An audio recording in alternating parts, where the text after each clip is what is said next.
आज नहीं तो कल आपके निर्णय पर प्रश्न उठेंगे जिनके उत्तर के बिना रामायण संपूर्ण नहीं होगी।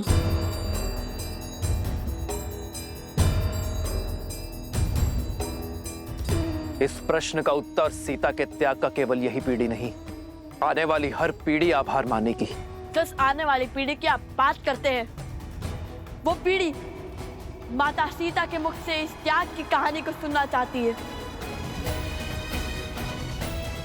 ढूंढिए माता सीता को, उन्हें स्वीकारिए। माता सीता का स्थान कोई स्वर्ण मूर्ति नहीं ले सकती। सीता यहां नहीं आ सकती।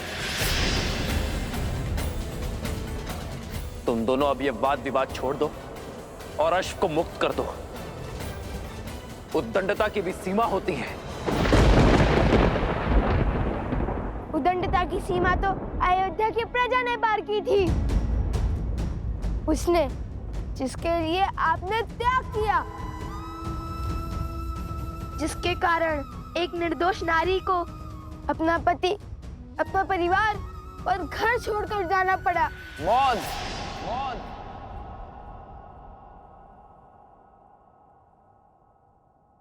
अश्व दो, अश्व दो, या फिर युद्ध के लिए सज्ज हो जाओ।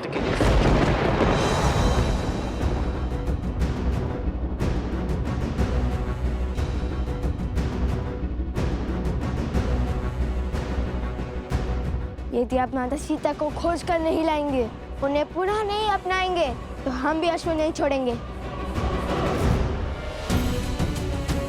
स्वर्ण की मूर्ति रख देने से प्रेम सिद्ध नहीं हो जाता।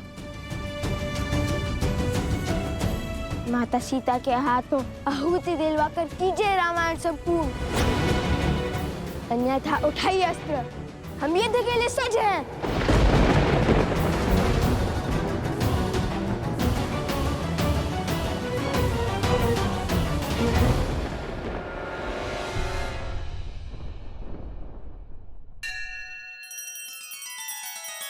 श्री रामचंद्र कृपालु भजु मन हरण भव भय दारुणम। नव कंज लोचन कंज मुख कर कंज पद कंजारुणम।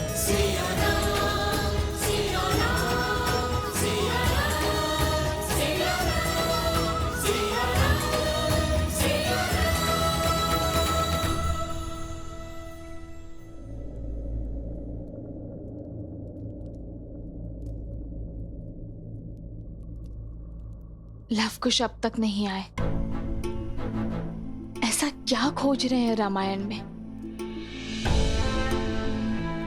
सोम, तुम भोजन करो, मैं उन्हें लेकर आती हूँ। नहीं माता, आप। मैं शीघ्र ही लौट आऊंगी। तब तक तुम भोजन का आनंद लो। और हाँ, भोजन समाप्त किए बिना उठना नहीं। तब तक मैं उन दोनों की सुध लेकर आती हूँ। ये किस संकट में फंस गया? लव कुश तो आश्रम में है ही नहीं और भोजन समाप्त किए बिना उठ नहीं सकता। कहिए श्री राम, खोजेंगे हमारे साथ माता सीता को, रखेंगे स्वर्ण प्रतिमा के स्थान पर स्वयं माता सीता को।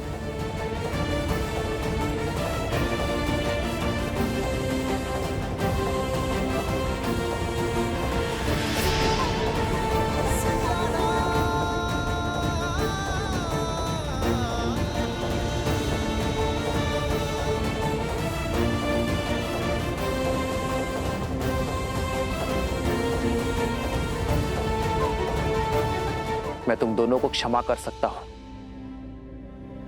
बिना युद्ध के इस अश्व को लेकर जा सकता हूं, किंतु जो शस्त्रहीन और दुर्बल पर वार करते हैं वो क्षमा के नहीं, मेरे दंड के भागी होते हैं।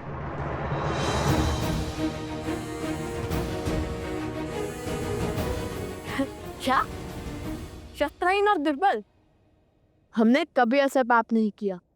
किसकी बात कर रहे हैं आप?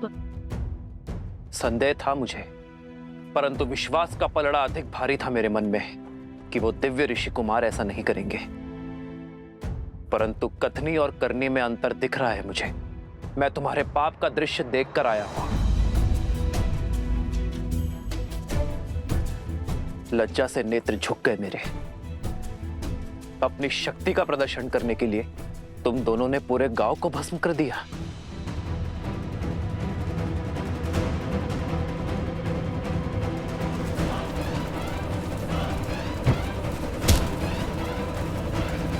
असंभव, हमने ऐसा कुछ नहीं किया। झूठा दोष मढ़ रहे हैं आप हम पर। धर्म के पथ पर चलने वाले लवकुश को अधर्म के संस्कार नहीं दिए वन देवी ने। प्रभु, मुझे भी इन पर पूरा विश्वास है। ये दोनों ऐसा घोर अपराध नहीं कर सकते। इनके चरित्र और संस्कार ऐसे नहीं है प्रभु।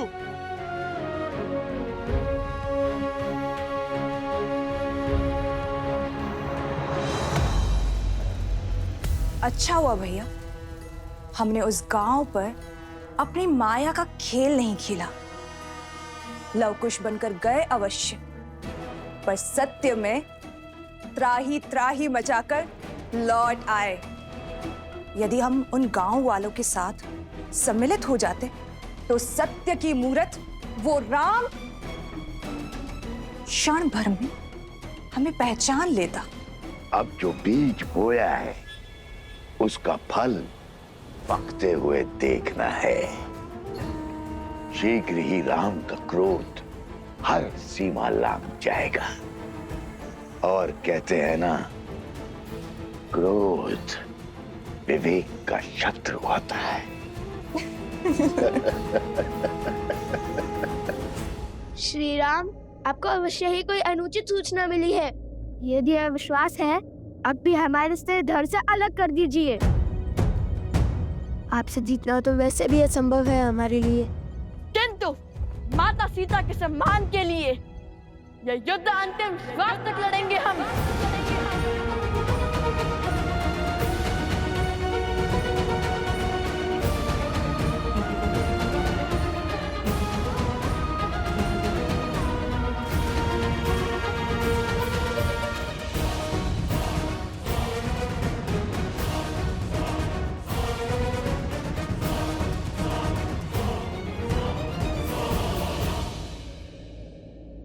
युद्धारंभ होने से पूर्व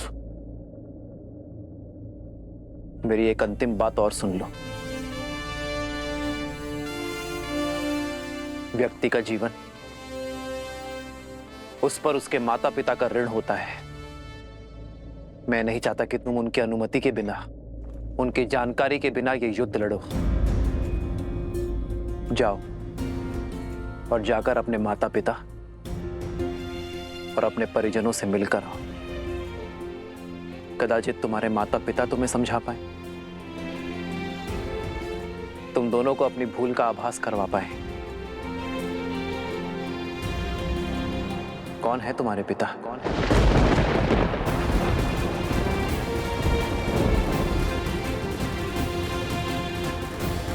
लवकुश मेरे ही पुत्र है, श्री राम के तने हैं, रघुकुल के वंशज हैं।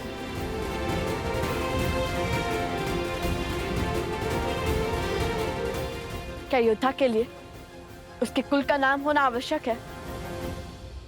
हमारी माता ही हमारे पिता हैं।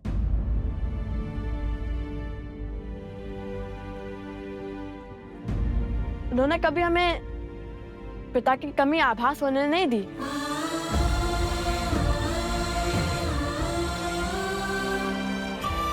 मैं किसी के कुल पर प्रश्न नहीं उठा रहा, पर क्या तुम दोनों की माता को तुम्हारे इस कर्म का ज्ञान है? नहीं। तो जाओ और अपनी माता को इस निर्णय से अवगत कराओ। हो सकता है कि ये सत्य जानकर वो तुम दोनों को ये अनर्थ करने से रोक दे।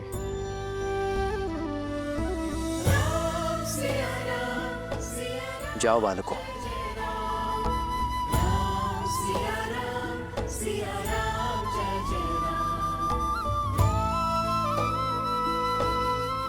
हनुमान जी, हमारे अश्व की रक्षा का दायित्व आपका है, वचनबद्ध हैं आप।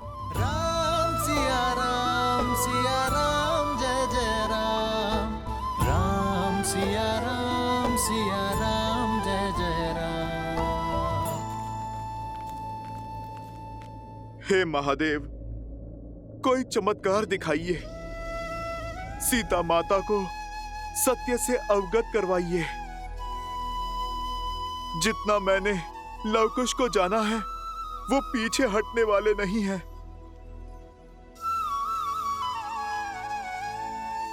महादेव, अब तो आपके ही अंश श्री राम भक्त हनुमान ने गुहार लगाई है।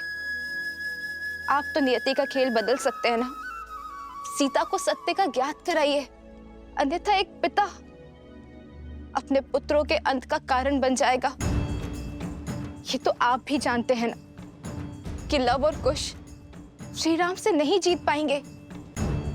यदि ये युद्ध हुआ तो श्री राम लव कुश को मार देंगे।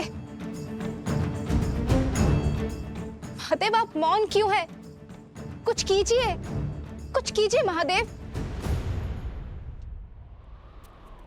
अरे माता, कहाँ जा रहे हैं आप? वहाँ संकट है, आपने तो कहा था।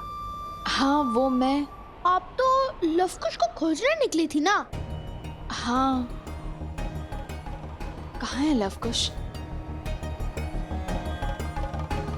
अरे हाँ, वो तो अध्ययन कक्ष में है ना, रामायण के अध्ययन में।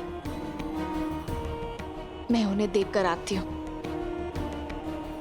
हाँ, वही होंगे, और कहाँ जाएंगे?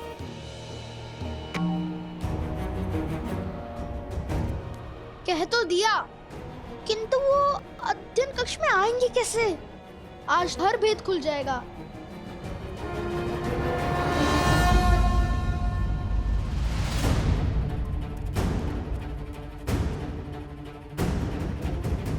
लवकुश,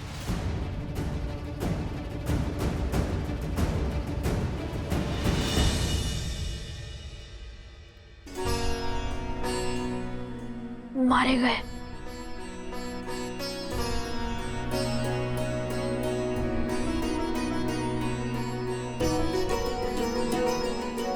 बच गए, किंतु क्या ये माता के अंतिम दर्शन है? कहाँ है लवकुश? अरे हाँ, वो तो अध्ययन कक्ष में है ना। मैं उन्हें देख कर आती हूँ।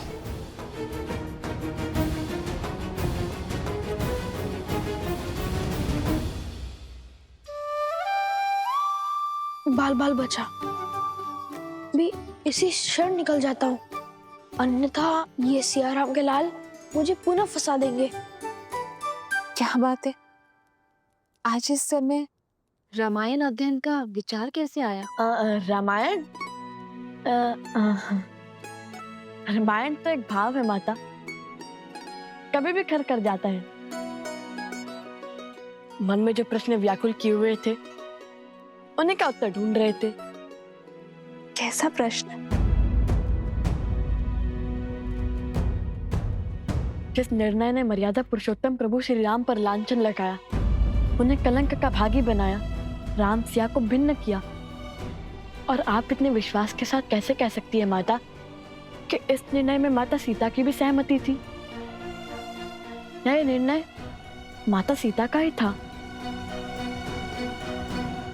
राम सीता का त्याग नहीं कर सकता। किंतु राम सीता का त्याग नहीं कर रहा है। महाराजा राम महारानी का त्याग करना होगा। हम दोनों अपने राज्य का परित्याग कर देंगे तो ना ही कोई प्रश्न उठेंगे और ना ही कोई उत्तर की अपेक्षा करेंगे। हम दोनों नहीं, केवल मैं आ रहा हूं, जिसने रामायण को ध्यान से पढ़ा है, उसके हर एक शब्द को समझा है, उसे इतना भान तो होना ही चाहिए। रामायण जैसे महाकाव्य को पढ़कर भी जो श्री राम और सीता को ना समझ पाया, तो वो तो अभागा हुआ ना। जो श्री राम पर संदेह करते हैं वो ये भूल जाते हैं कि श्री राम ने जो भी किया वो अपने दायित्व के निर्वहन के लिए किया, एक राजा होने का कर्तव्य निभाने के लिए किया। सिया राम एक दूसरे से दूर हुए तो समाज के कल्याण के लिए, जैसे जब पहली बार उन दोनों का साथ छूटा तब संसार ने रावण जैसे पापी दुष्ट से मुक्ति पाई। और यदि इस बार उन दोनों ने अलग होने का निर्णय लिया है तो इस धरती से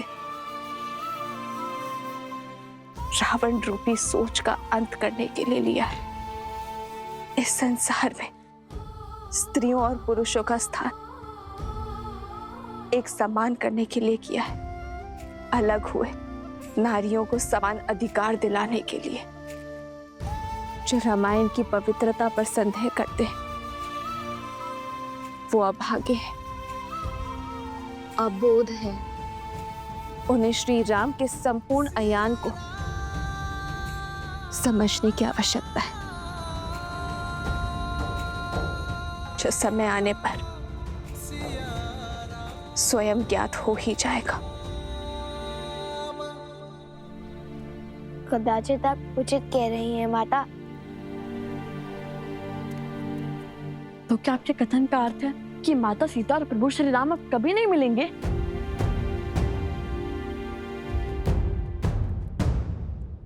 नियति चाहे जितना चाह ले,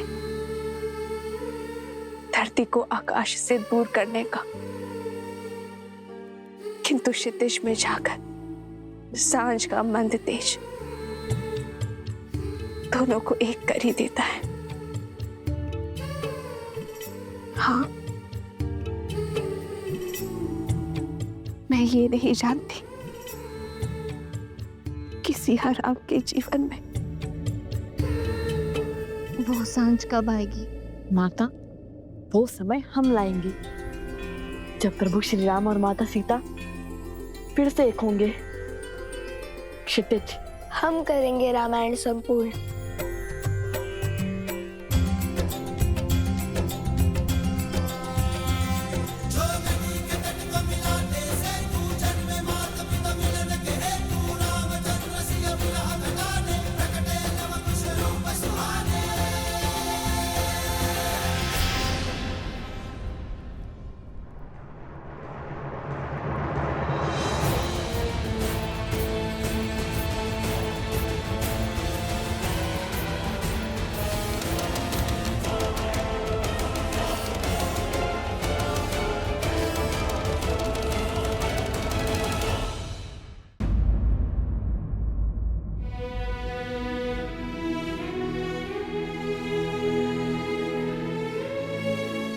नहीं प्रभु, मैं वचनबद्ध हूं प्रभु।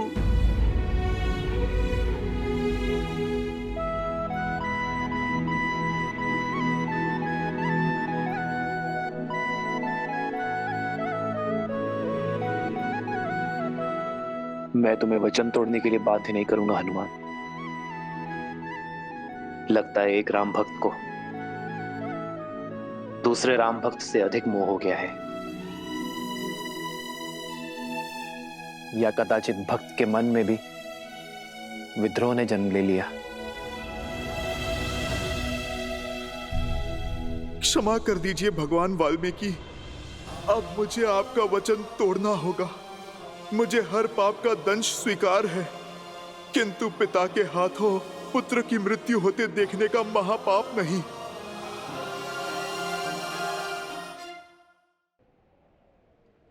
प्रभु, वो लवकुश साधारण ऋषि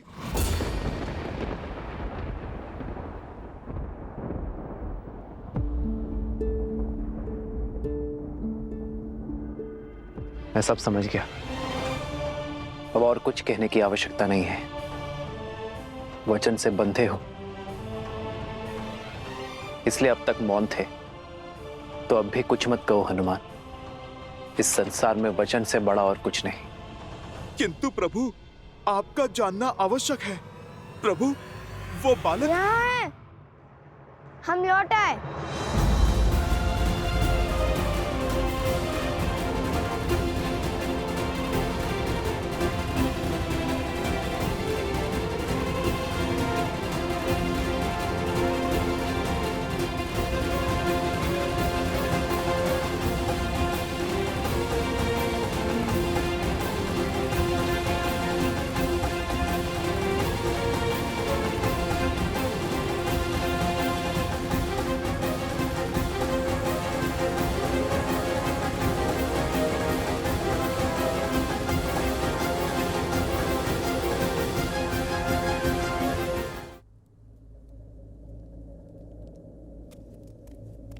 नहीं, मैं पुनः आश्रम वासियों के प्राण संकट में नहीं डाल सकती। मुझे अकेले ही जाना होगा।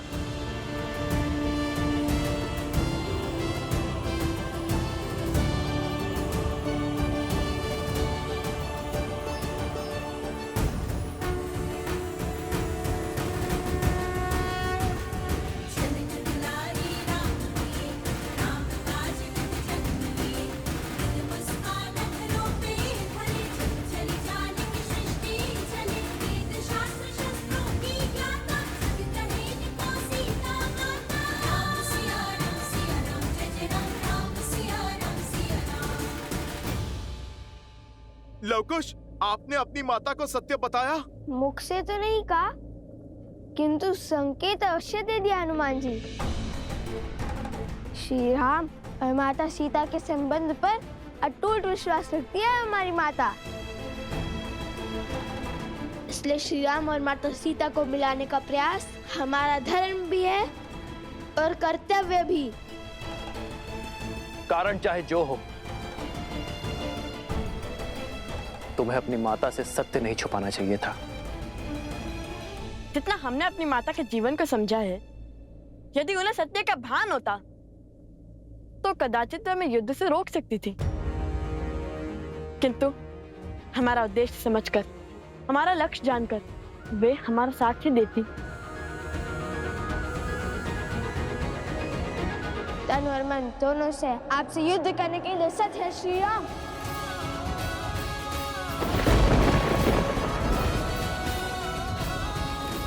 अश्व पकड़कर जो चुनौती ली है, उससे पीछे नहीं हटेंगे लवकुश।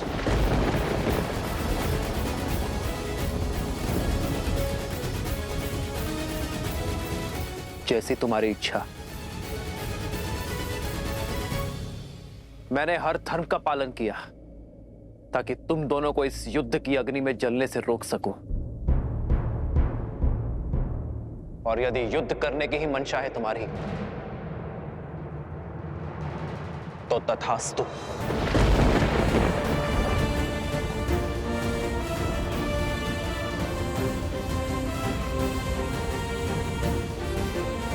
माता, कहाँ हैं आप?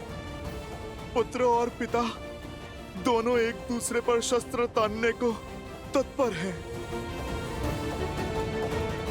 आ जाइए माता और रोक लीजिए इस विनाश को।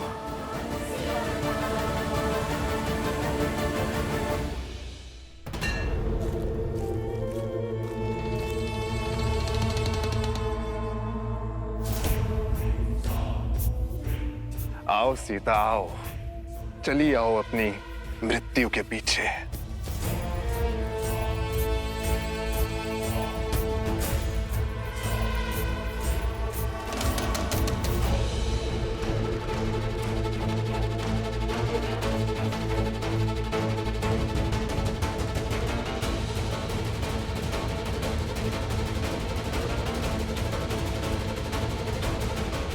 ये भक्षण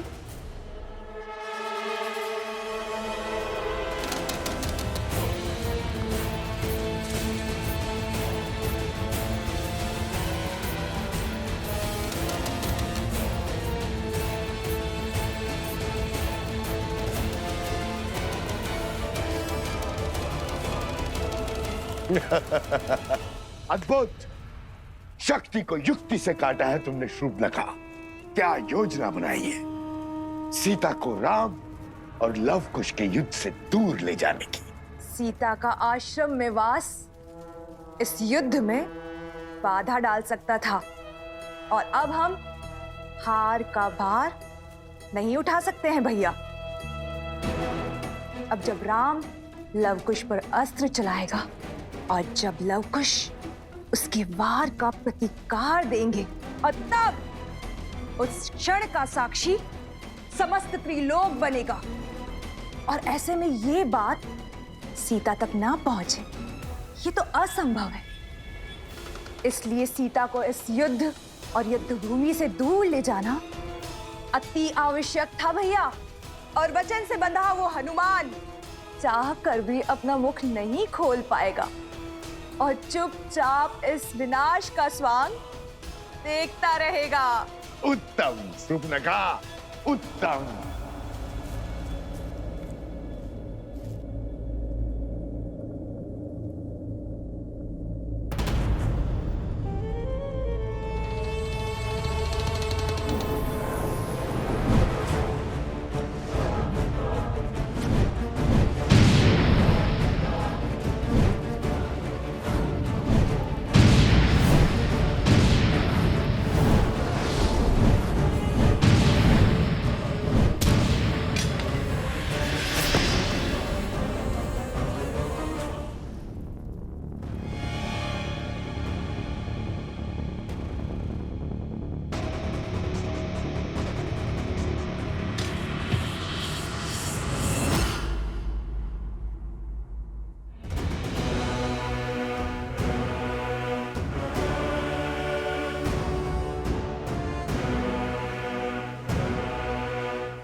सीता से मेरी शत्रुता बहुत वर्षों पुरानी है।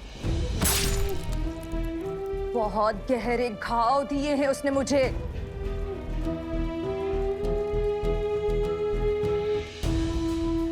आज मैं उससे अपनी हर पीड़ा, हर दुख, हर कष्ट का प्रतिशोध लूंगी। आज उस सीता का अंत होगा। एक साधारण सी स्त्री होकर भी मेरी माया को हराया उसने। मेरे तिरस्कार का कारण बनी वो। मेरे कुल को लील गई और मेरे भ्राता को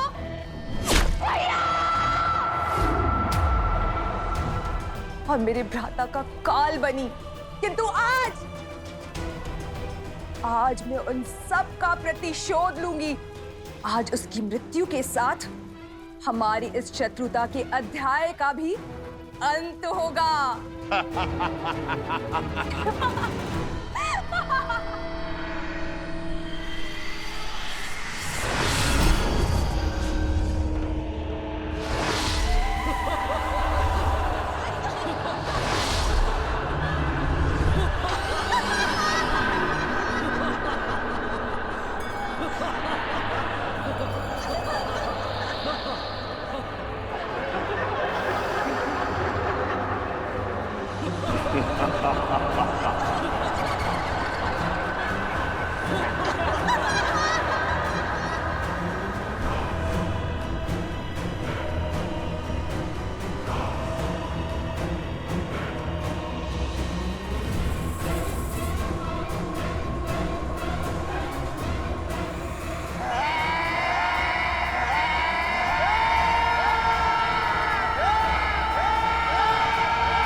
श्री राम।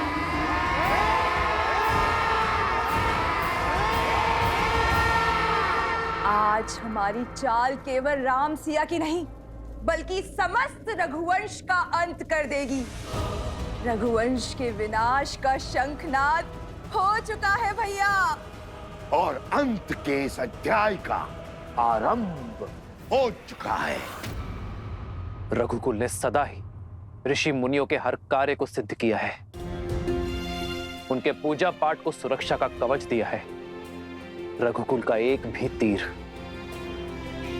किसी ऋषि के विरुद्ध नहीं चला है, किसी मुनि के तन को छलनी नहीं किया है। और यदि मैं राजा होकर यह युद्ध लड़ूंगा तो न्याय की हानि होगी।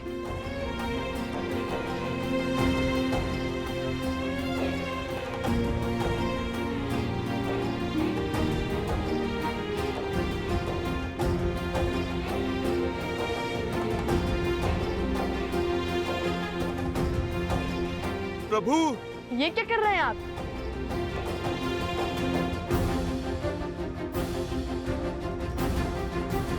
राजा के आभूषण उसकी पहचान होती है, आप ये क्यों उतार रहे हैं? राजा, तुम्हारी दृष्टि में जो अपराधी है वो राजा राम नहीं, सीता का पति राम है। और एक पति का सीधा संबंध उसकी पत्नी के साथ होता है।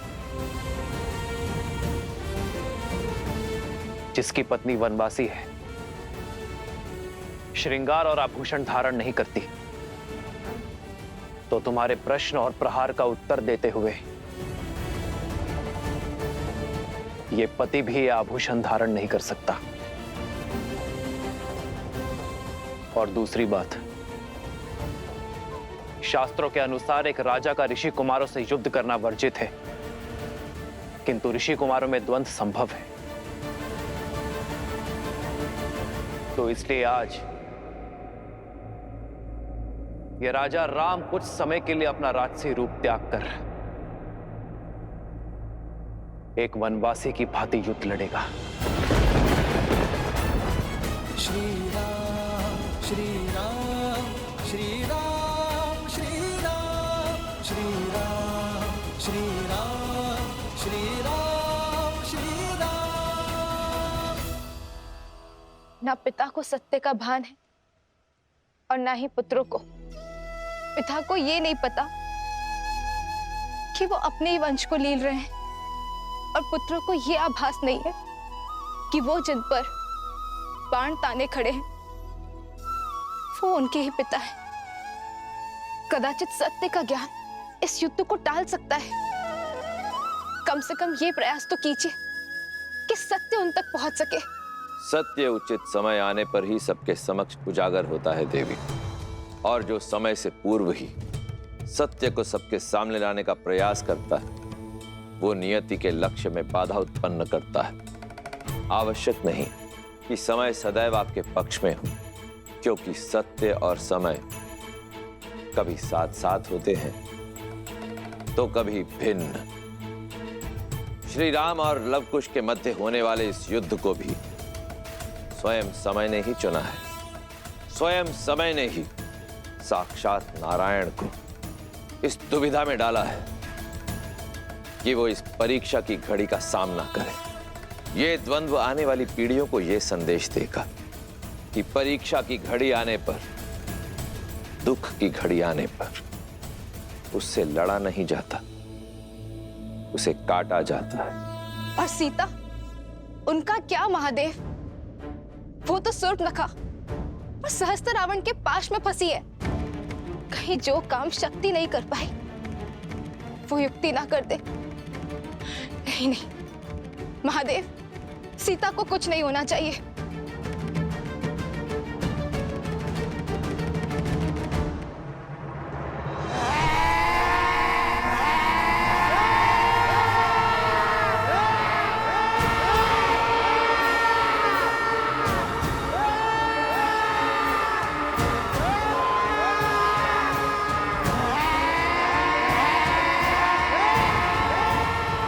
अरे, अभी से भयभीत हो गई तुम सीता? अभी तक तो तुमने विध्वंस का दंश झेला ही नहीं है।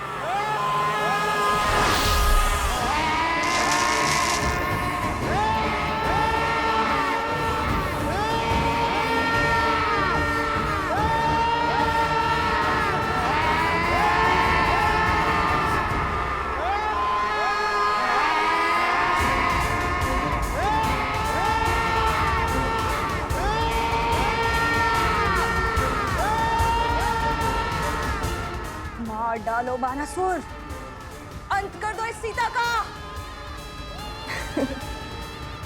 इसके साथ ही रामायण की गाथा और उसकी संपूर्णता की कथा का अंत हो जाएगा भैया।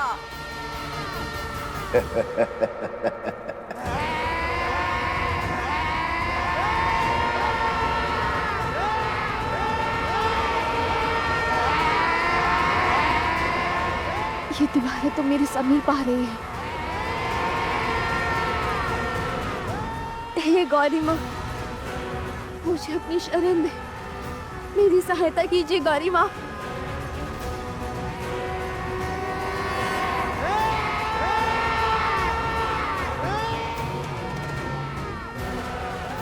रक्षा करे माँ गौरी, रक्षा करे।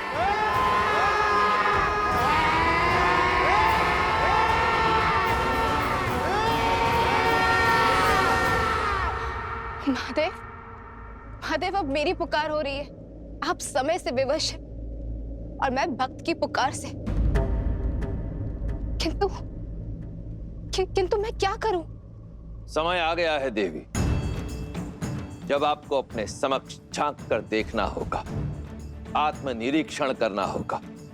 यही समय की मांग है, आपके लिए भी और देवी सीता के लिए भी। मैं कुछ समझी नहीं। भूल रही हैं आप, गौरी का एक दूसरा रूप भी है, जिससे साक्षात काल, महाकाल दोनों भयभीत रहते हैं।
हाँ सम्मा, ये नहीं हो सकता,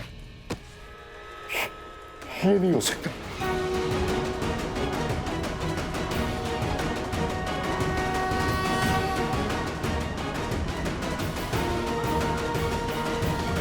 किस चिंता में पड़ गए आप भैया?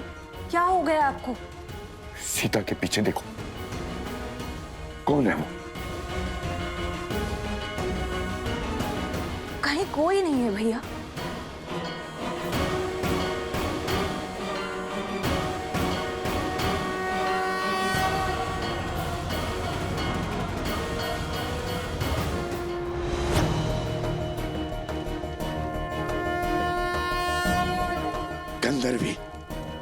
गंधर्वी चंचलाक्षी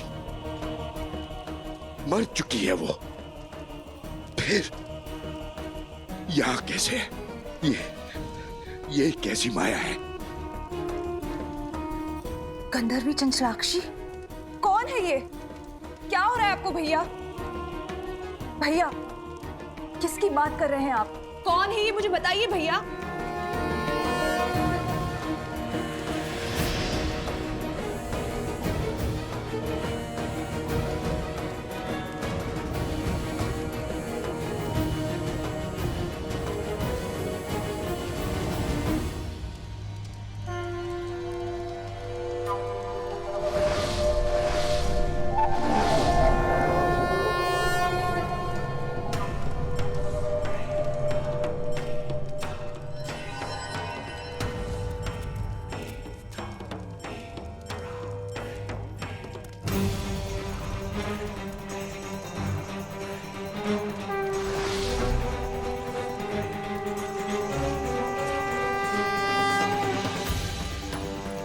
असंभव। चंचलाक्षी लौट कर नहीं आ सकती। नहीं। क्या हुआ? श्री राम रुक क्यों गए? हम पर प्रहार क्यों नहीं कर रहे हैं? कदाचित वो हमारे प्रहार करने की प्रतीक्षा कर रहे होंगे। तो चलिए भैया, माता का नाम लेकर भौमास्त्र से युद्ध आरंभ करते हैं। भूमि देवी की शक्ति हमारे साथ होगी। सच और सोच का द्वंद अनोखा, राम विरुद्ध है राम के नंदन, मोड़ अनोखा आया है कैसा, युद्ध न जाए पिता चाहे रघुकुल का मान, सूत चाहे सीता सम्मान। ये क्या कर बैठे लवकुश? भौमास्त्र की काट तो ब्रह्मशिरा अस्त्र है, और यदि प्रभु ने ब्रह्मशिरा का आवाहन किया तो लवकुश का ही नहीं, बहुत से जीवों का संहार होगा।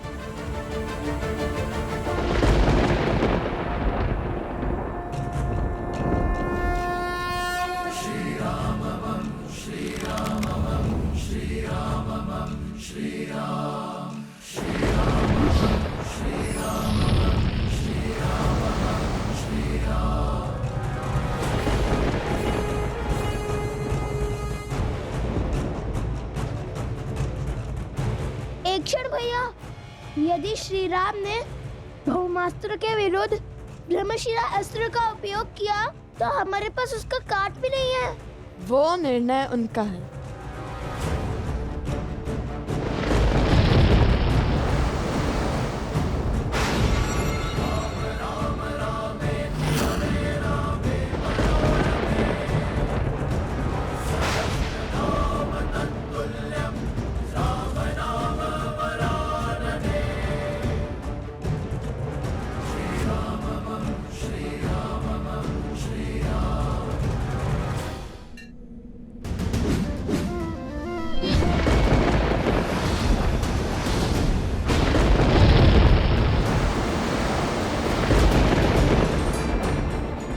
भौमास्त्र!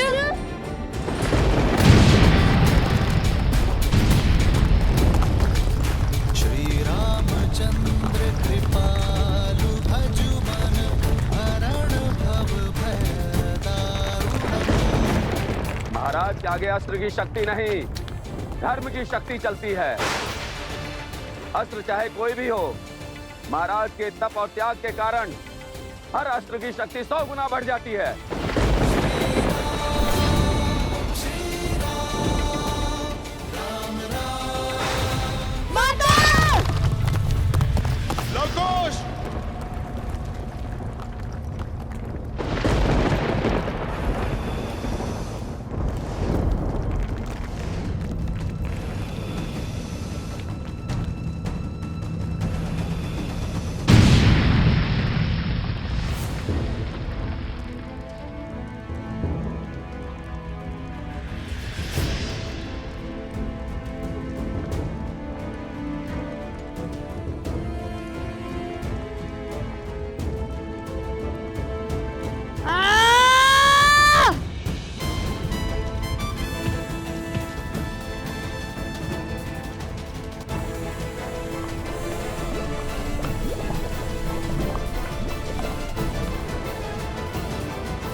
प्रभु आप रुक जाइए, मत कीजिए ये अनर्थ।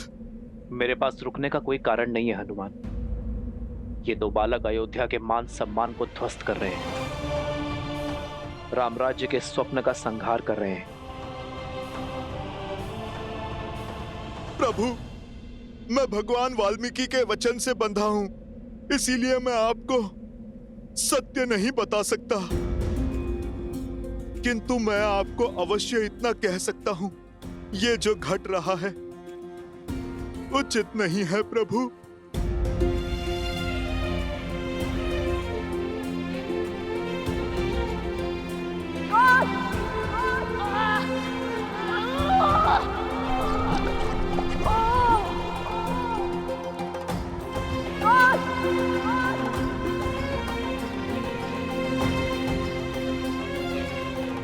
तुम ठीक कह रहे हो हनुमान, जो हो रहा है उचित नहीं हो रहा है, किंतु मैंने लव कुश को अनेकों अवसर दिए।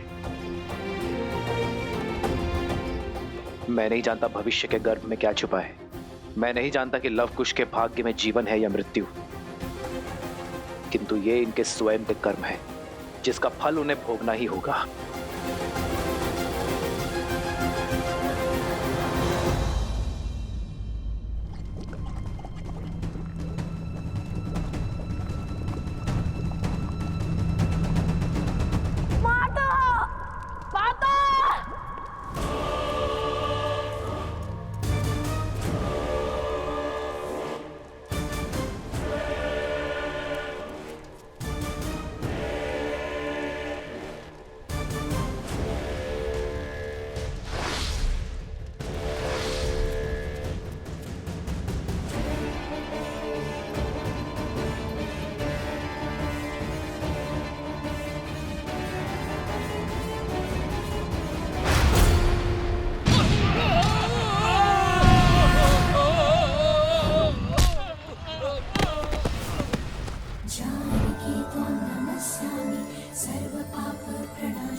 कुछ कीजिए भैया, अन्यथा हमारा एकमात्र सेवक भी स्वाहा हो जाएगा।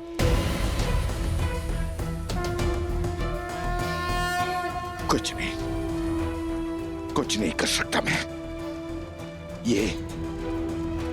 ये चंचलाक्षी है। क्या हुआ है आपको भैया? कौन है ये चंचलाक्षी? कैसे जानते हैं आप इसे? क्या नाता है आपका उससे? बताइए भैया, उत्तर दीजिए भैया। कौन है ये चंचलाक्षी?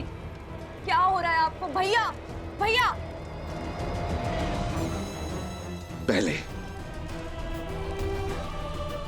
पहले बानासुर को बचाना होगा। यदि सीता को मेरा सत्य पता चला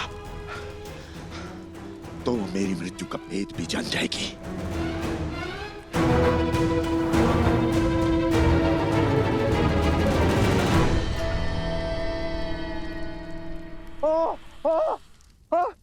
महाराज बचाइए, बचाइए महाराज। माता!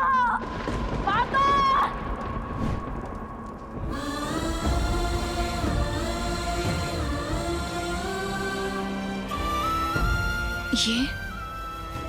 ये सब लवकुश, लवकुश, लवकुश, कहाँ हो तुम? कहाँ है लवकुश? लवकुश!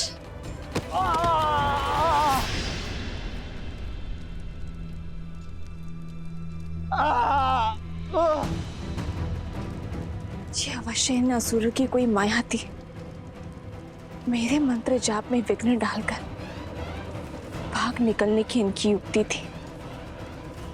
ये मेरे पुत्रों का स्वर नहीं था।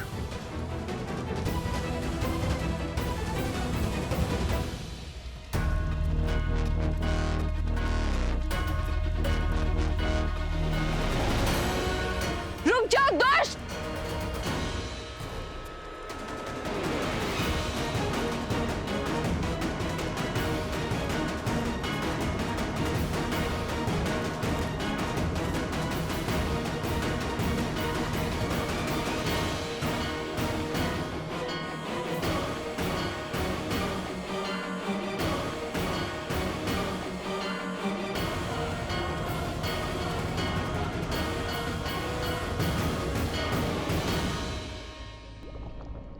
संभाल कर कुश, ये पत्थर तो खिसक रहे हैं।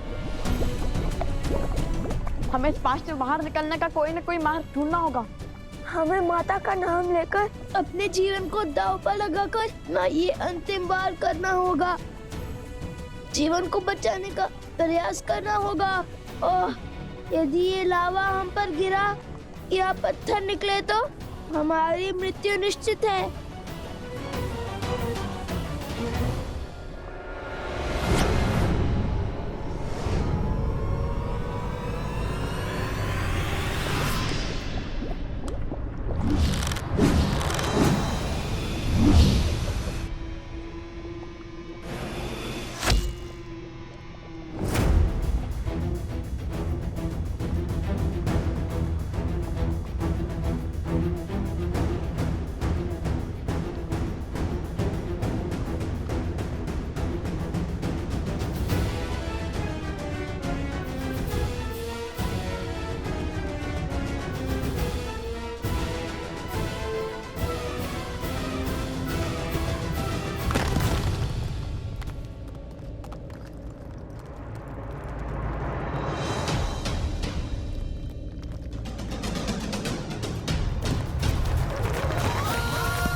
अद्भुत। मैं जानता था तुम दोनों अवश्य लौटोगे। तो बताओ, मृत्यु के इतना समीप जाने के बाद क्या इच्छा है तुम्हारी? क्या आप भी मुझसे युद्ध करोगे? क्या समर्पण करोगे? बालकों, मान जाओ प्रभु की बात। स्वीकार कर लो प्रभु का ये अवसर, स्वीकार कर लो।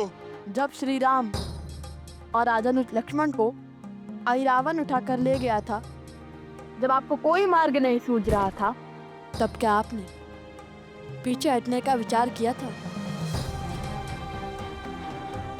जब मेघनाथ ने लक्ष्मण जी को घायल किया था, तब आपने पीछे हटने का सोचा था?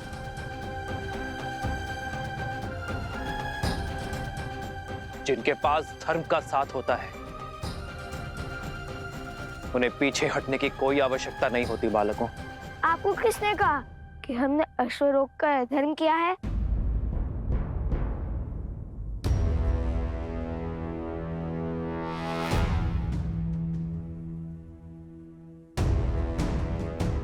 ये अश्वमेध का अश्व है, जो धर्मात्मा महाराज कौशल नरेश अयोध्यापति श्री राम की संपत्ति है और मर्यादा और धर्म की गति का प्रतीक है।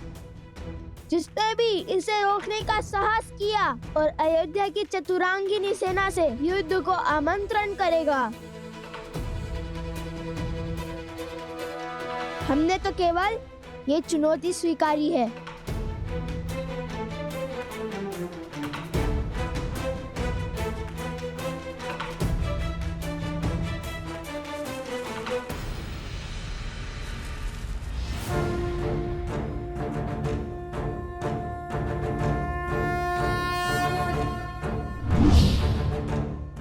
यदि चुनौती ली है तो उसे पूर्ण करने के लिए सच हो जाओ।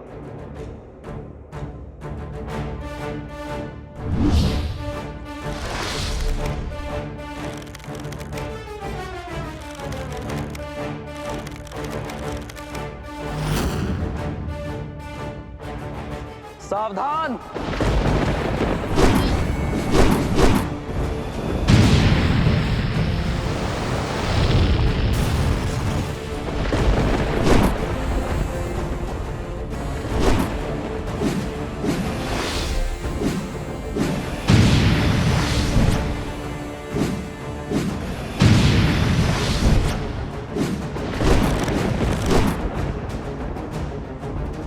भैया, हमारे बाण तो आधे मार्ग तक भी नहीं पहुंच पा रहे। प्रयास करते रहो कुश।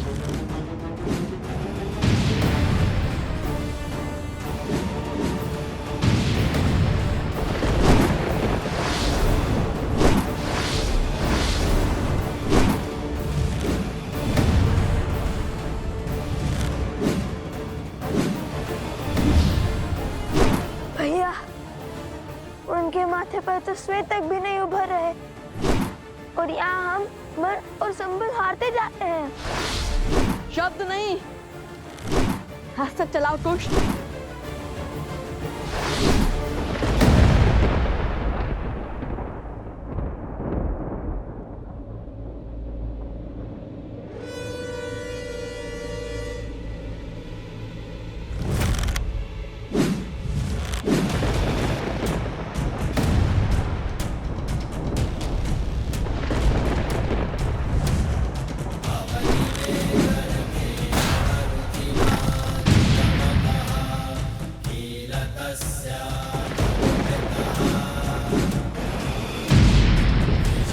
किशोर अवस्था में ये बालक श्री राम के सामने खड़े हैं, उन श्री राम के सामने जिनके आगे रावण और बाली जैसे महाबली नहीं टिक पाए।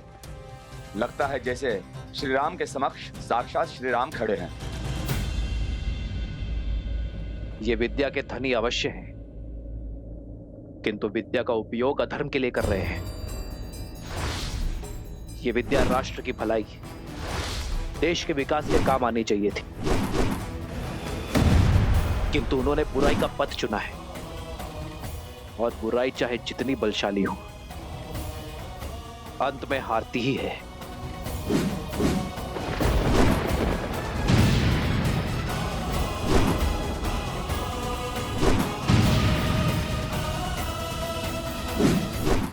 यह युद्ध आज समाप्त होकर ही रहेगा। या तो ये बालक आज अपना हट त्यागेंगे या फिर प्राण। रघुकुल रीत सदा चली आई, प्राण जाए पर वचन न जाई।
हे महादेव, इस महाविनाश को रोकने का आप मुझे मार्ग दिखाइए।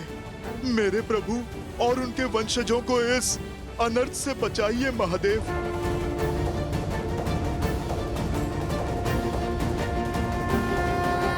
पिता चाहे रघुकुल का मान, सूत चाहे सीता सम्मान। भावों का ये है विचित्र संग्राम, देव जगत क्या होगा परिणाम। श्री राम श्री राम श्री राम, श्री राम श्री राम श्री राम श्री राम।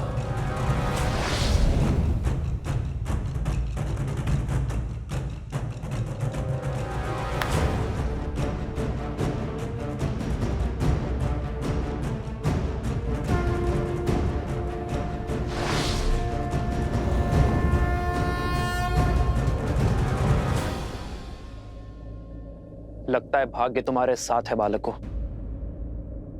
क्योंकि सूर्यास्त के पश्चात चलाया एक भी बाण रघुकुल में युद्ध नियम के विरुद्ध होता है। आज एक सूर्यवंशी के विरुद्ध तुम्हारी ढाल साक्षात सूर्यदेव बनकर आए हैं। नियति तुम्हें अंतिम अवसर दे रही है बालकों। जाओ, जाकर अपनी माता को सत्य बताओ। यदि कल सूर्योदय होने पर तुम दोनों के हाथों में धनुष दिखे तो उसी क्षण हट और हटी दोनों का अंत कर दूंगा।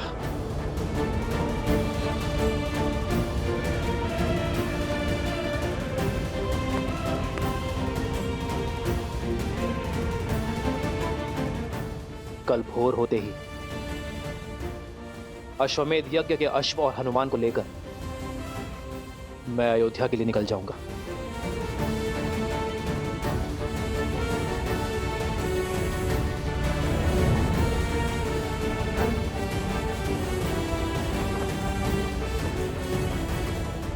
जाओ और जाकर हर भूल के लिए अपनी माता से क्षमा मांगो।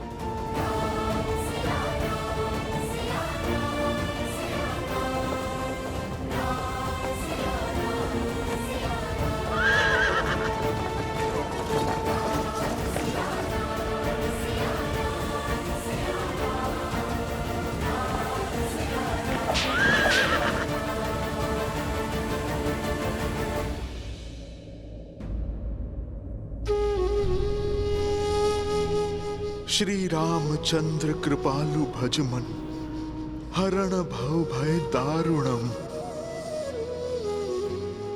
कृपा और दया के सागर है मेरे प्रभु श्री राम। यही उनकी महानता है। वो हर एक पापी को अंतिम अवसर देते हैं। उन्होंने रावण तक को दिया था, फिर आप दोनों तो उनके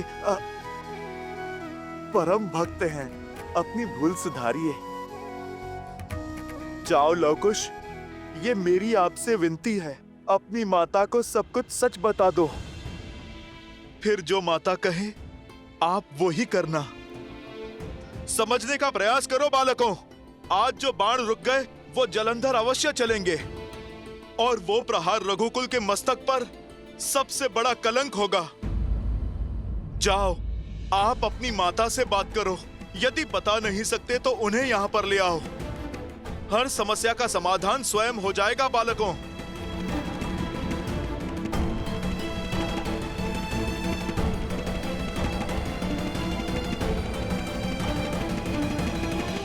लवकुश की पुकार की माया से आपने बानासुर को बचा लिया, परंतु आप स्वयं किस माया में फंसे जा रहे हैं भैया? क्या नाता है आपका इस गंधर्वी चंचलाक्षी से? और सीता के पीछे आपको वो क्यों दिखाई दे रही है? मुझे तो कुछ नहीं दिखाई दे रहा है। ये घटना संकेत है शुभनखा, उस श्राप का।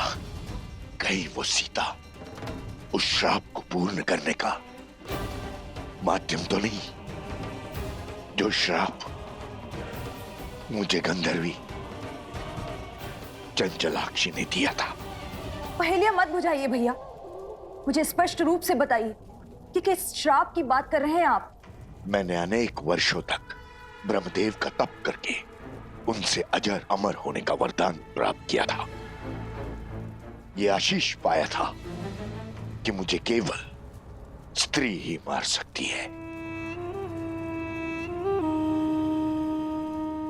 मैं समझ गया था कि इस वर में अवश्य कोई छल छुपा हुआ है, इसलिए मैंने एक और वरदान मांग लिया कि मेरे सहस्त्र शिशु में सहस्त्र गुना कूटनीति और चालाकी भरी होगी।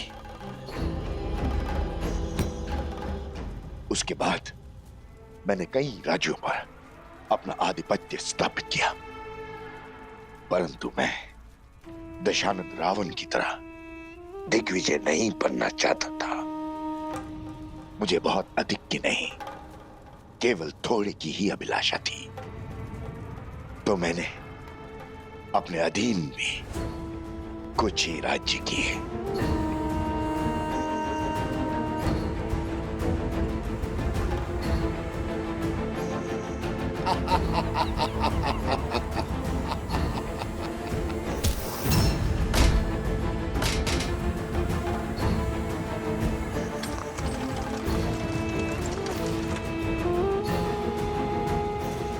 ये है हर किसी को अपने सामने झुकने पर विवश कर देने वाले सहस्त्र मुख। मैं अपना राज्य इन्हें सौंपता हूं। आज से यहाँ की हर वस्तु हमारी है। जाओ, हर रत्न, हर आभूषण, हर मूल्यवान वस्तु ले आओ हमारे समक्ष।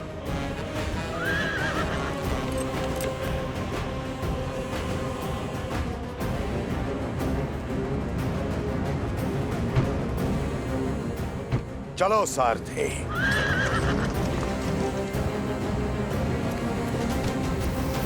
छोड़ो मुझे। छोड़ दीजिए, क्या कर रहे हैं? छोड़ दीजिए। हर अनमोल वस्तु लेकर मैं उस राज्य से निकल ही रहा था कि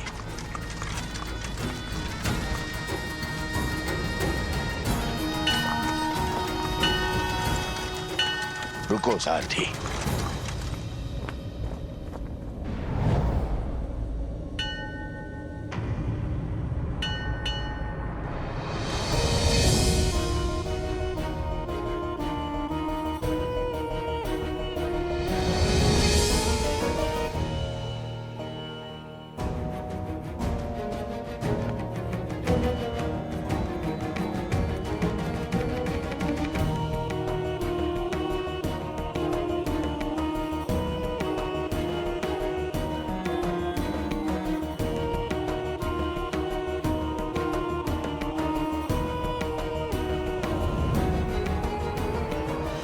अद्भुत, अनुपम, ये तो संसार का वो धन है, वो ऐश्वर्य है जिसे मेरे पास होना ही चाहिए। इसे न भोगा, इसे न पाया तो वरदान का लाभ क्या।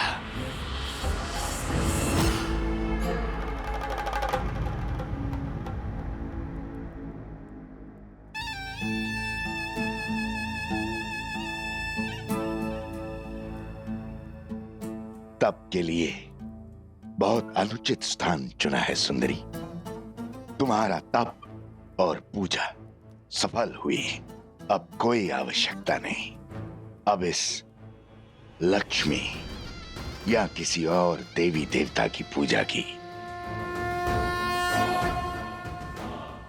अब तुम मेरी हो। अब और लक्ष्मी और वैभव की आवश्यकता कहां। तुम्हें संसार का हर सुख दूंगा मैं, हर मनोकामना पूर्ण करूंगा।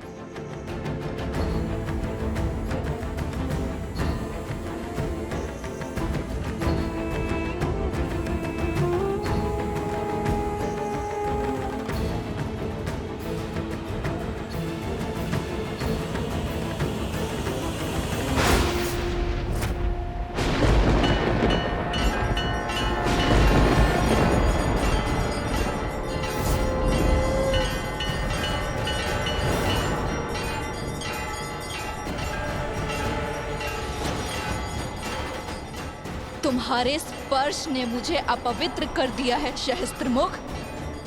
तुम्हारे मलिन मन का इस संसार में कोई स्थान नहीं। जिस शक्ति का तुमने अहंकार पाल रखा है वही तुम्हारे विनाश का कारण बनेगी।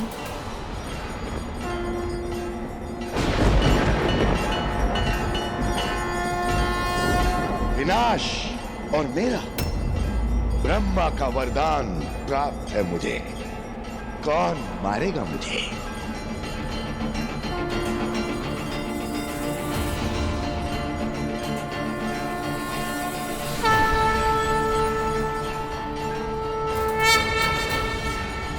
मैं गंधर्वी चंचलाक्षी, जिसके पावन तप को तुमने अपवित्र किया है, मैं तुम्हें श्राप देती हूँ। यदि मेरे माँ के प्रति भक्ति सच्ची है तो मुझे हर पुण्य मिल जाएगा। और जिस माँ लक्ष्मी की पूजा में तुमने विघ्न डाला है, एक दिन उन्हीं का रूप तुम्हारा अंत करेगा सहस्त्रमुख। उन्हीं के स्वरूप से तुम्हारा सर्वनाश होगा।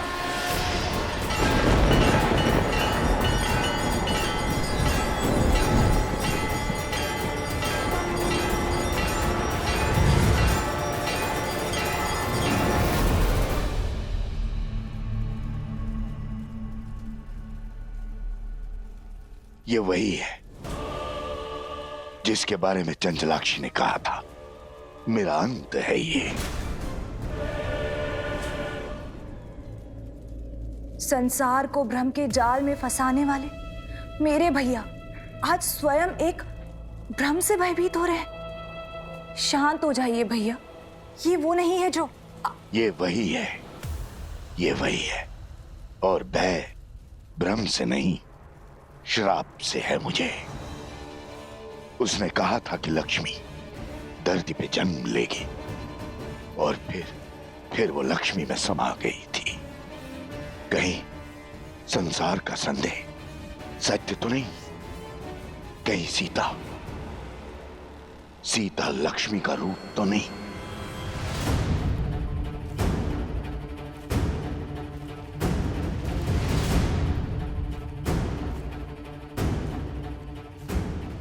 मुझे परिचय की क्या आवश्यकता है? पुराना शत्रु हूं तुम्हारा।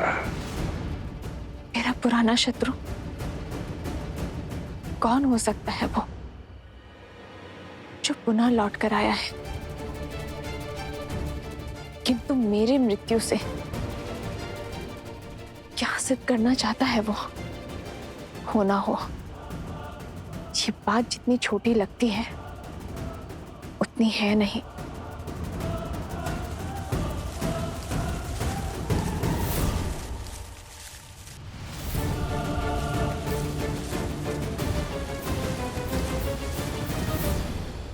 रावण के कानों में भी यही बात पड़ी थी ना। सबने कहा था ना कि राम विष्णु है, नर रूप में नारायण है, कहीं लक्ष्मी स्वरूपा सीता मेरे अंत का कारण तो नहीं।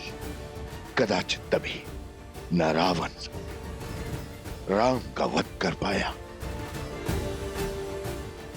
और न ही सीता का स्पर्श। भैया, बल के पर्याय सहस्त्रमुख रावण हैं आप। यदि आप निर्बल हो जाएंगे तो हमारे कुल की शक्ति कौन बनेगा?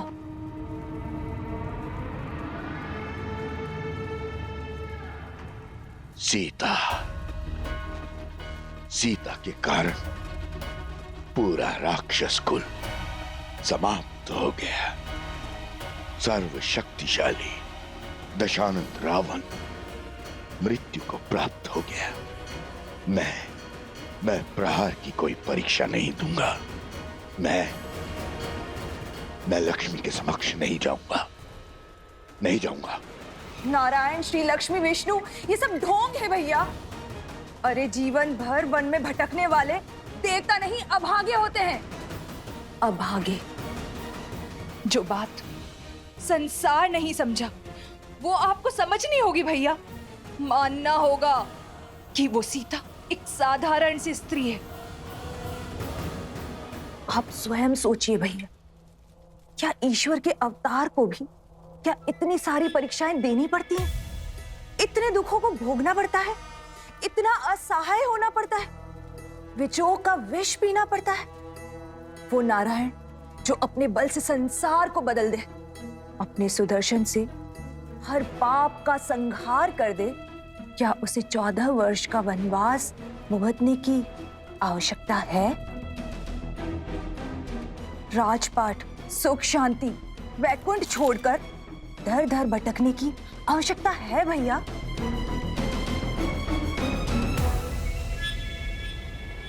और जिसे आप लक्ष्मी समझ रहे हैं, जिसके भय से थर थर कांप रहे हैं, वो पूरे 1 वर्ष तक हमारे भैया की बंदी रही। यदि वो लक्ष्मी का रूप होती तो क्षण भर में तो लंका से अंतर्ध्यान हो जाती और 1 वार से दशानन की हट को तोड़ देती। भ्रम को बल पर हावी मत होने दीजिए भैया, तनिक सोचिए। तो फिर सीता के पीछे मुझे उस चंचला की छवि क्यों दिखाई दी?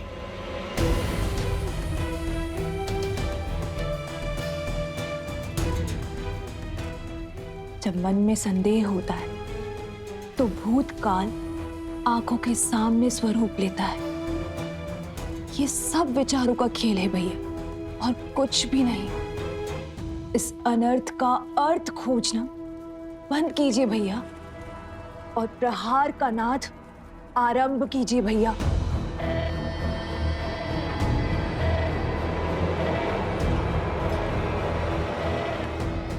यदि विश्वास हो गया हो तो आगे बढ़े। हमारा अगला दांव शीघ्र, अति शीघ्र चलना होगा हमें भैया।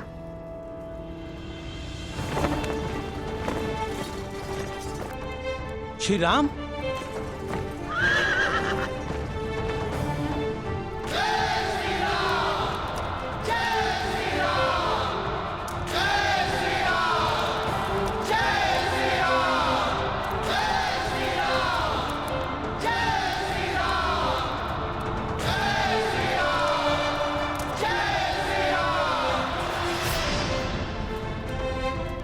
मैं आप सभी के भावों को समझता हूं, किंतु सर्वप्रथम मैं अपने भाइयों और मित्रों से मिलना चाहता हूं। कहां है वो?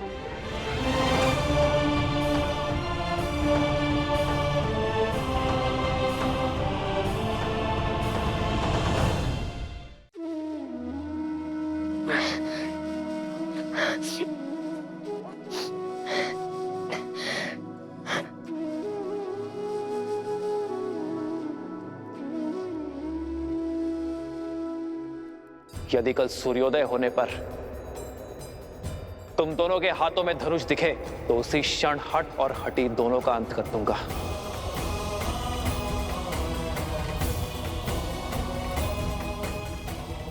कल भोर होते ही अश्वमेध यज्ञ के अश्व और हनुमान को लेकर मैं अयोध्या के लिए निकल जाऊंगा। भैया, अब क्या होगा? रामायण कैसे संपूर्ण होगी? अब तो हम हार गए श्री राम से। हमें अश्व लौटाना ही होगा। अश्वमेध यज्ञ संपूर्ण होने का अर्थ है हमारी प्रतिज्ञा पूर्ण रहना। वो प्रतिज्ञा जो हमने देवी सीता और श्री राम को साथ मिलवाने के लिए ली थी। यदि सिया राम ही साथ नहीं आएंगे तो राम राज्य कैसे आएगा?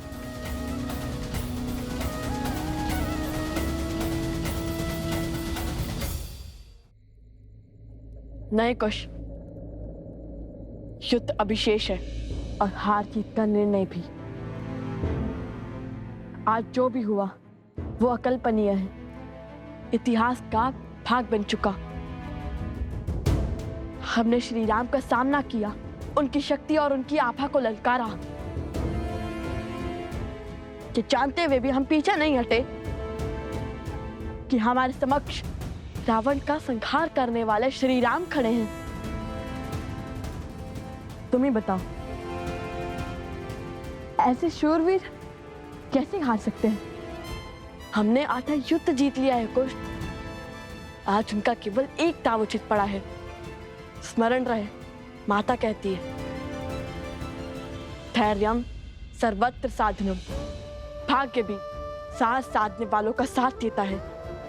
कल हम पुनः श्री राम के समक्ष जाकर उनका सामना करेंगे।